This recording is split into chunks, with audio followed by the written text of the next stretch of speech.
3 words that are often impossible to say. I love you. 3 numbers that are often impossible to call.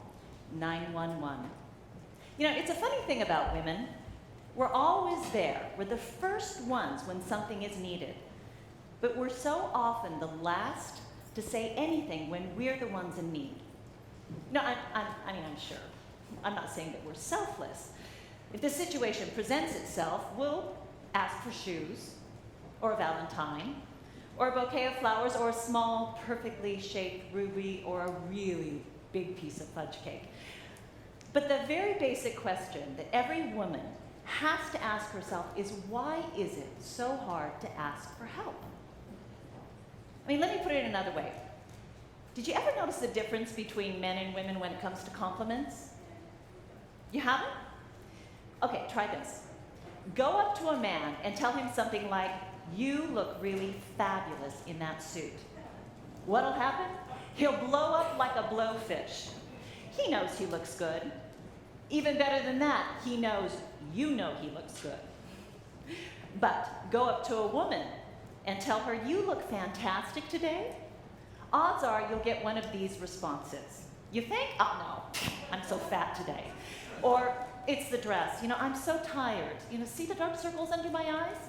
Or, you're kidding. I am 2 weeks overdue to get my highlights. Look at my roots. You know, not only is it impossible for a lot of women to accept a compliment, they'll go out of their way to point out flaws that you'd never notice otherwise. Now, don't get me wrong. It's great that we look out for one another, that we care, that we nurture, but we can't ignore ourselves. You know, I know you know a woman like that. You probably are a woman like that. You don't want to be in the way. You don't want to cause trouble. You'd rather die than make a scene. I learned that lesson, literally. I was at home, a glass of Pinot and TiVo, the perfect night in. I was watching some really trashy TV reality show that, you know, I'd never actually admit to watching. Something like Dancing with the Stars of Rehab or something like that. I don't know, who cares? I just needed an hour of escape from 42 deadlines at work and worrying about my daughter who's at college, who is on a ski trip with her father and his new wife, the zygote. You know, I wasn't feeling great, to tell you the truth. Kind of sweaty and a bit achy. Also a little nauseous, but I wrapped it up to the fact that I was usually eating too fast at my desk or in my car. I mean, what can I do? I work 73 hours a week. I haven't had an actual dinner at a table since sometime during the Bush administration. The first one. So, I called my best friend Susie. She always makes me feel better. We've been best friends since college, and she's the only person I know who doesn't make me feel guilty about watching reality TV. We were talking and we started to laugh, and we always laugh, usually over something she said that's too rude to repeat. And it always makes me feel good. You know, but this time, I couldn't catch my breath. Something was different. Wrong. I'm fine. Really, I'm fine. We'll be fine in a minute. Just let me catch my, whew. Let me take a deep breath. You know, I couldn't take a breath. I was so tired, I had to sit down. I figured all I needed was a minute. Susie wouldn't let it go. No, you're crazy. I'm fine. You're totally overreacting. If you were here, you could see that. She'd see that I couldn't finish a sentence. Stop worrying. You're getting me all upset. You know, I'm a real piece of work. She was worried about me, and rather than admit she had a point, I told her I was upset. Like it was her fault I wasn't feeling well. What, 911? Are you kidding? She wasn't kidding. I can't call 911. That's for sick people.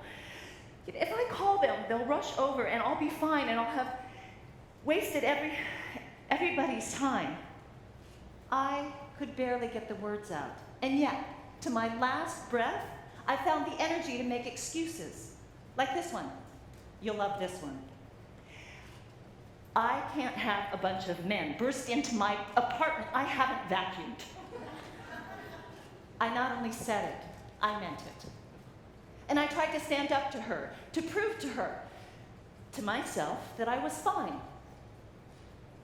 But I could barely stand. And still, I fought it. If I called, they'd yell at me. If I called, they'd laugh at me. If I called, I'd have to admit it was really happening. I was having a heart attack. I made the call.